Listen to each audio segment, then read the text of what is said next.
if you're trying to make money by making loans and 6% of the loans that you make are just completely going to default and you get nothing back from them, that means your business model has to increase rates even higher to offset the fact that we have all these people who are not able to pay their car notes.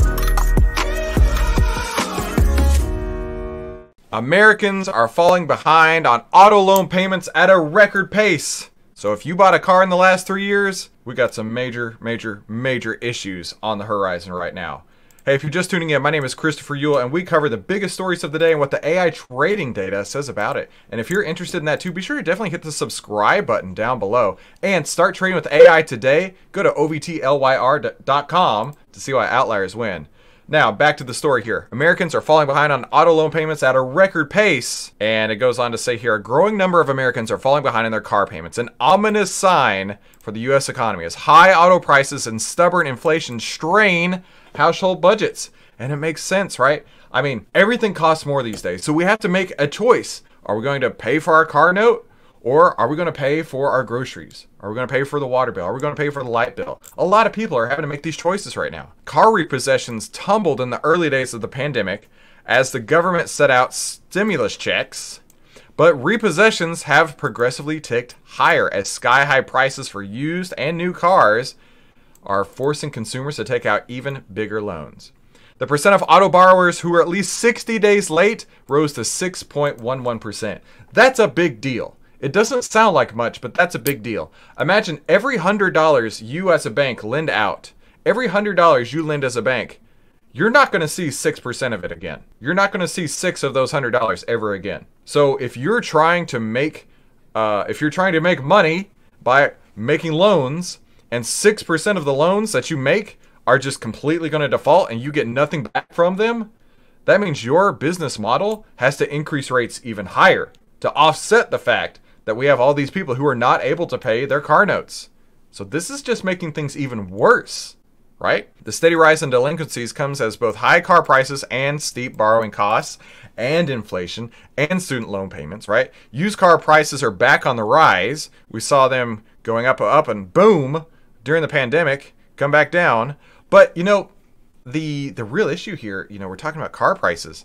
Right around this time, my dad purchased a GMC truck, and it was about $42,000, and it was the most loaded out truck he could have got at that time.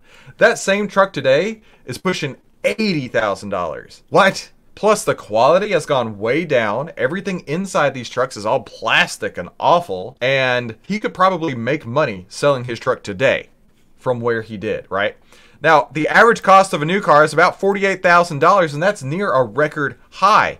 But I did want to talk about Tesla. I always want to talk about Tesla on this channel. If you take a look at Tesla, right, the average cost of a new car is around $48,000. The average cost of a Tesla Model Y Performance, just like here, I own this car exactly. When you include the tax rebate, is $41,000. This is the most loaded out Model Y you can get. Literally the most loaded out Model Y you can get is $7,000 less than the average cost of a new car. Isn't that crazy? You can get the most baller Model Y that they sell. You can go 0 to 60 in 3.5 seconds. It is literally the future. You never have to stop at a gas pump again. And it's going to be $7,000 less than the average new car price. Yeah, sign me up for that all day, every day. And in fact, let's take a look at what the AI trading data says about Tesla. It actually just got a sell signal on October 24th. So yesterday, Tesla got a sell signal. And so if you are a Tesla shareholder, now may be a time to take off those shares. Or if you're adventurous enough, maybe even go short. Let's see what the internet is saying about this, right? Representative Jim Jordan says, Americans are falling behind on auto loan payments at a record pace.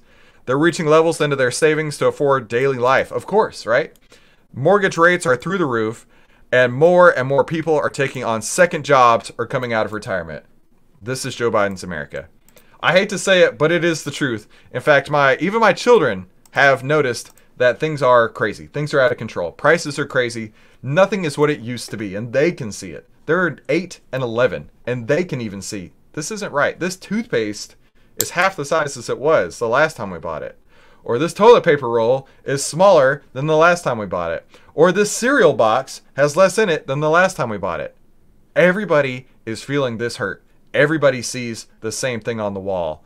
And like I say at the beginning, if you took out an auto loan in the last 3 years where prices were sky high, where dealers were throwing their markups onto it, when interest rates were on their way up, you're probably really feeling the hurt these days. So let me know in the comments down below. Are you feeling the hurt? Is this impacting you? And of course, feel free to smash the like button. Now listen, I have no idea how the YouTube algorithm works, but it says that you're going to love one of these 2 videos. Thank you for tuning into today's Outlier Live. We'll see you on the next episode.